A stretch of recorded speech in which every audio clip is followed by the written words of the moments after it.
look away from the train wreck. You can blame it on the tech or the disrespect. Before you play, better button check. Button check. What is up, Butt Check fam? Welcome back to yet again a beautiful day of checking these buttons. It is Wednesday and we got some hot ones to check. As always, chapters down below if you guys want to skip around. And of course, that sub button right there, if I could talk, the sub button right there. We just hit 65K on the race to 66. Thank you guys for the amazing love, and we're about to jump into it. So, without further ado, y'all, let's go. All right, now and for them Tekken 8 devs catching heat from the community and Harada actually responding, buttons that need to be checked. So this one jumped off just a couple of days ago. There was an update, right, in Tekken 8. The official, I'll basically unpack it the way it was presented to me. So the official Tekken page on Twitter posted this. Let me get the translation down here, saying now available in all platform stores, a hidden area deep in the mountains where the Iron Fist monks train. You can choose between day and evening. Evening transitions to night as the round progresses. That's pretty cool, right? But this DLC is not included in the playable character year 1 pass. And then you can see the pictures down here. I'll continue to put, some of them on the screen as well. Now, FGC is starting to react. Basically what you're seeing is a lot of people pissed off saying, what the hell did I get the pass for? Or this is a fucking scam. This is a big L. I'm not buying this. Why on earth is this not included in the season's pass? The game was over $100 with the pass. This is criminal, and it continues, right? A lot of people obviously feeling some type of way. And continuing right here, some saying, I don't like complaining, but yet Bamco gives us reasons to. Lydia's DLC included the stage for free.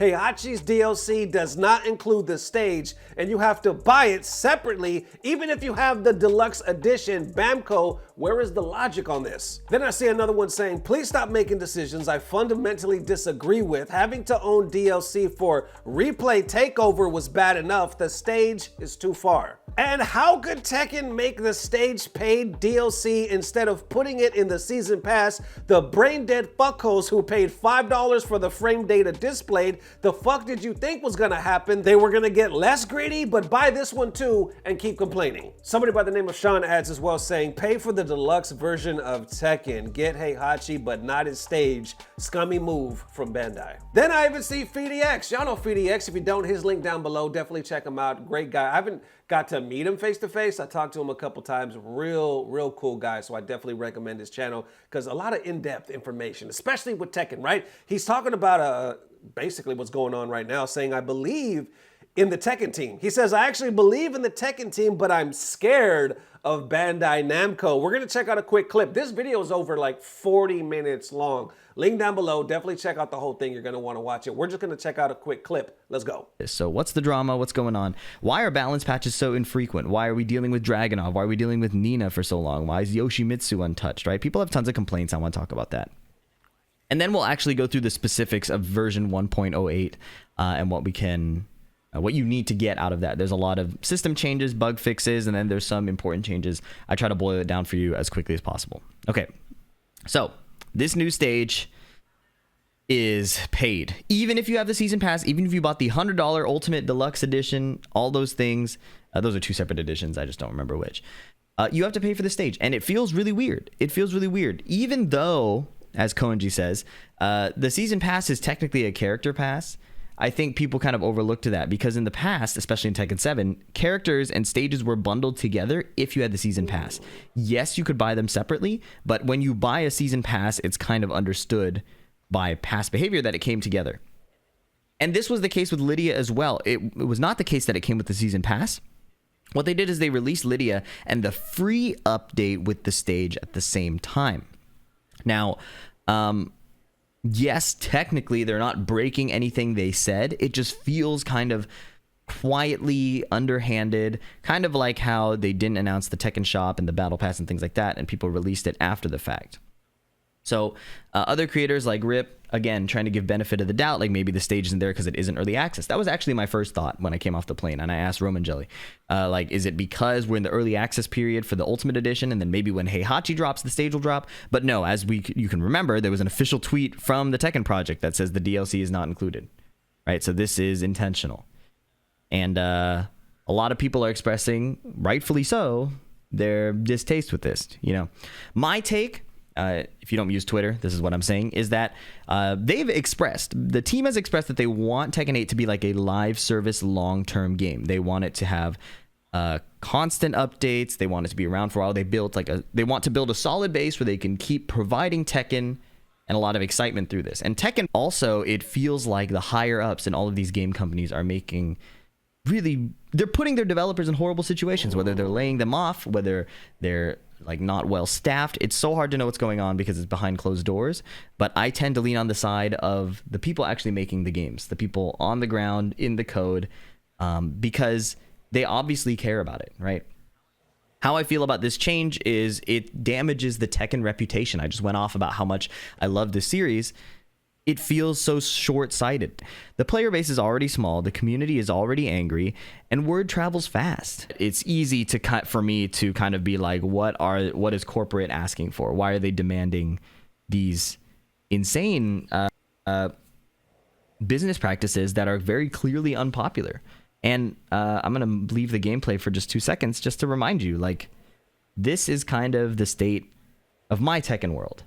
There are probably plenty of people still enjoying the game in lobbies with friends, on console. Maybe they're not watching streams if they're playing the game. The Steam charts are still pretty decent from what I've seen. But this is the state of my Tekken world. All right, damn. Yo, like I said, definitely check out that whole video. PhiDX, man, he always has like a positive attitude. He's great with tech, great with videos. His YouTube channel was blown up within the last year alone. You know what I'm saying? So definitely check him out. But it gets back, and you know Harada. Harada speaks, right? So he sees all this, he has to say something, and he posts a lengthy statement. We got the translation here, I believe. Well, he posted this on his official account. Let me see when this was posted. Let's see, this was just posted on the 1st, yesterday. Y'all, this was just posted yesterday from Harada, so let's check it out. Right here saying, I understand the community has some questions about the release of this stage DLC. As the person in charge of Tekken franchise, I apologize. It was made clear from the beginning of the year 1 pass or the season pass would not include stages, but even so, when Lydia, the DLC was released, was that Seaside Resort stage was a free update. And in this case, even though the additional story mode, which should have been the highest development cost, is a free update, but what else did it say? The Gemini sold separately, and as the result, release ended up being the one that was not well understood and accepted by everyone. At least almost all community was expecting a pattern similar to that of Lydia. There were various reasons for this, but I will talk about the background and this individual in order to increase transparency to some extent. The Tekken project is divided into 2 companies, a game development studio and a publisher that is responsible for game sales. At the end of development and the release of Tekken 7, the development and publishing companies were not separate. Some of you may know I moved to development studio side a few years ago and have been focusing on maximizing the quality of content / text and graphics, etc. The development side and publish side each have their own roles, and they are different in ways they think and the responsibilities. I, who should have been the one to act as a bridge between the two, have not been able to properly participate in the publishing sales decisions making process as a result, I think there were parts of the process that I did not take the Tekken community opinion into account. I think I failed to create an organizational structure that would allow me to oversee things beyond my own position. One of my roles was to listen to the opinions of the community and reflect them not only on the content but also in and out of the game. But I was clearly becoming passive, worrying about relationships between companies and not exercising my role. From now on, I will review this structure and change it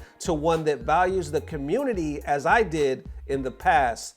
Thank you. Damn. Y'all, this was my first time reading that. I don't know if he could have made a better statement than that. You could see the reactions on the screen. Everybody's like, W, we love you. Who doesn't love Harada, right? We love Harada. He talks that shit, he backs us up, he makes us laugh. And also, that was transparent as hell.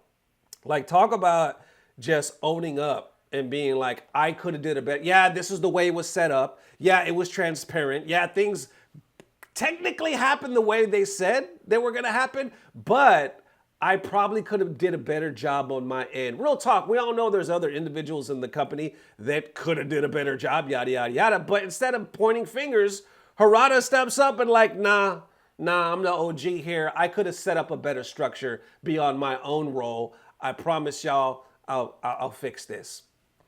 What? How? Fucking how? I'm sorry right now, but how could we ask for more? I mean, that's straight up salute and props to Harada. How y'all feeling? So this is still unpacking. We'll see what changes they're gonna make, but there you have it for now. Once again, how y'all feeling?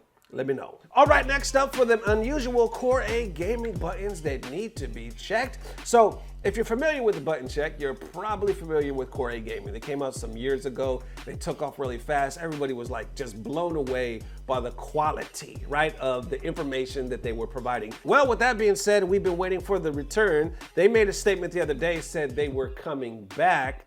The new video was about to drop, and it dropped. It actually just dropped 3 days ago. And then you started seeing, like, obviously praises and whatnot, but you started seeing some weird complaints pop out.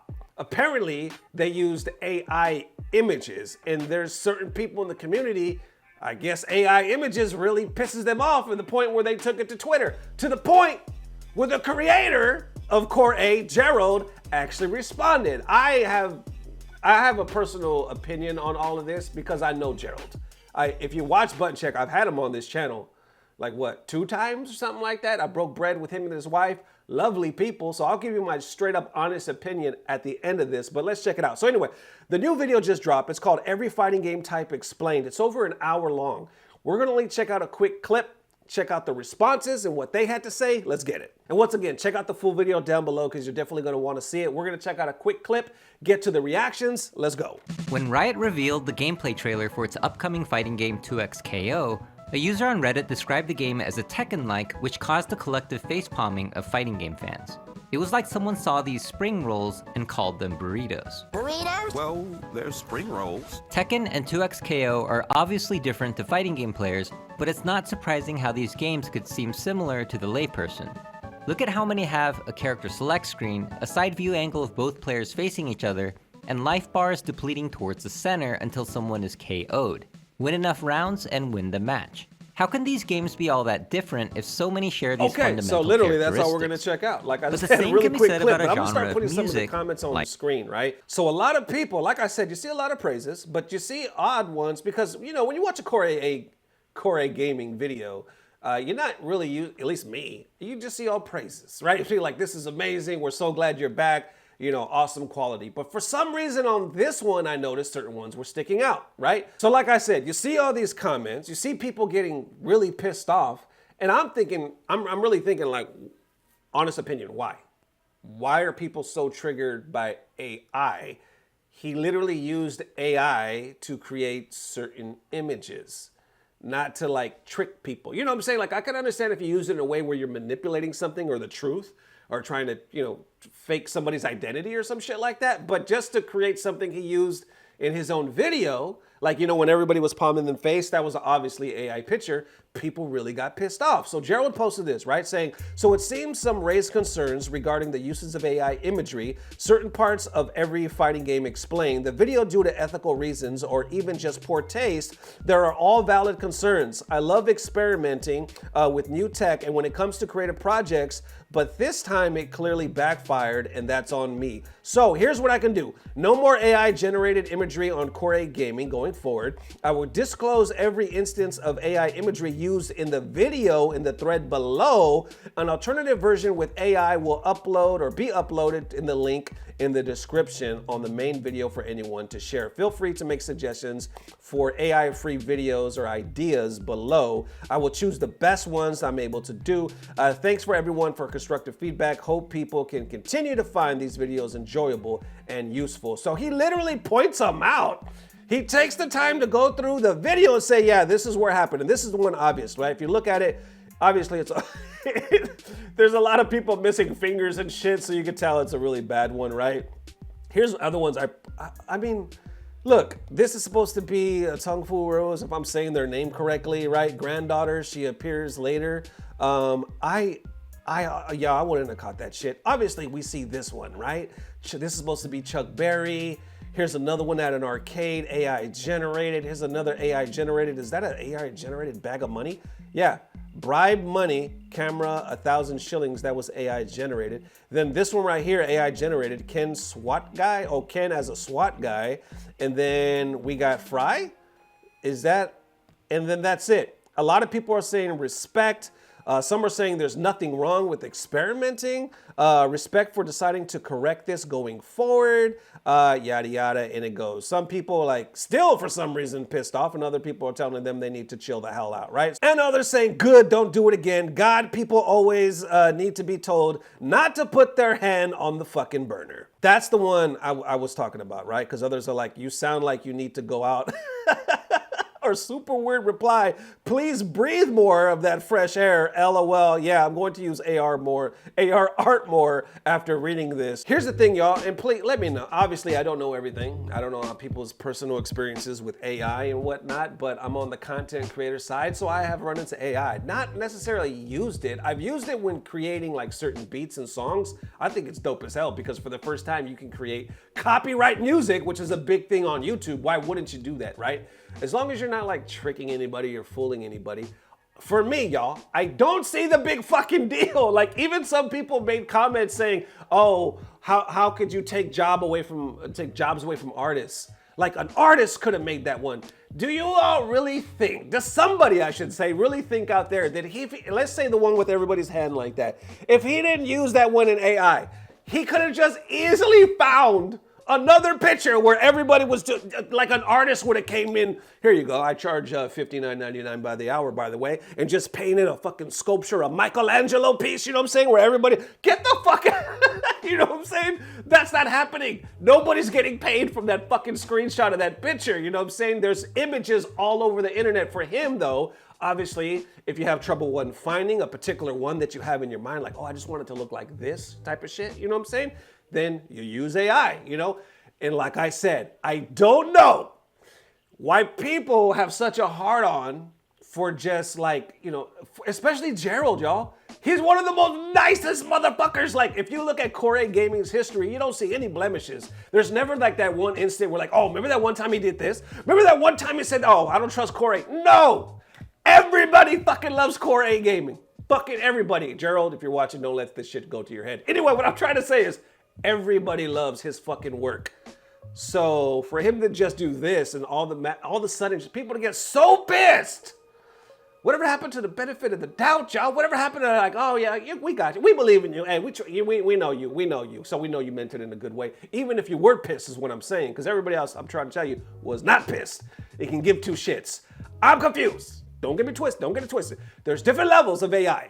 Some of it is fucking ridiculous, right? Because there's versions of it fucking everywhere we look, on commercials and fucking scam people calling us and all this other shit, right? I'm not talking about all that bullshit.